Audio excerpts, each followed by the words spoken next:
So we have architecture, we have art, we have movements, gestures, and we have sounds that make the whole world of symbols that we live in every day of our lives.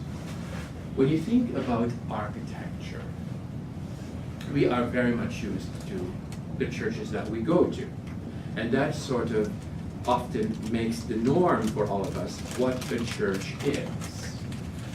For instance, we go to the Basilica of St. Mary, and whenever I go somewhere else, I say, oh, they don't do it right here. Because my measure is the Basilica of St. Mary. Somebody who comes from another church, their measure is different, and they come here and they say, oof, I'm not sure what they're doing here, it's not right.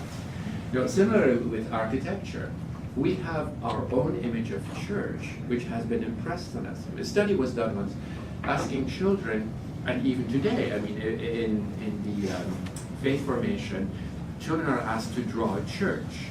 And when they draw a church, what are the three elements that make a church? Steeple, cross, one more thing. Window. Stained glass. So there's a steeple or the tower, there is the cross, and there are the windows, which are always Gothic windows. They're always pointed arches. So somehow in our shared memory of church, that hasn't been impressed on us. But of course, we know that church buildings come in all shapes, forms, colors, materials. There are seats in front of you if you wish. Okay. So to start off with this very famous church in Mexico, in Taos, of course, St. Francis.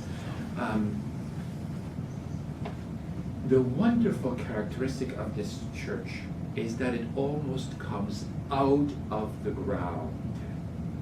It is very earthy architecture that matches a very earthy spirituality that is part of the Catholic experience in New Mexico. It's also a very hands-on experience of Catholicism, because every year, because of this is adobe, it's really adobe, it's not the fake adobe that you don't have to do anything with, this is real adobe. So every year, or at least every other year, the women of the parish remud the whole building. And so it's very tactile connection. So it's an earthy spirituality, it's an earthy architecture. It's very different from other architectures. Like here, for instance, this is a chapel on the island of Iona in Scotland. And New Mexico, dry, hot. Iona, wet, windy. You know, going to that island in and of itself is a big pilgrimage with boats and cars and walking, etc. This is one of the early monastic establishments on the islands, very much in touch with the Celtic spirituality. And so there was a monastery on there for women and a monastery for men. And that was about it.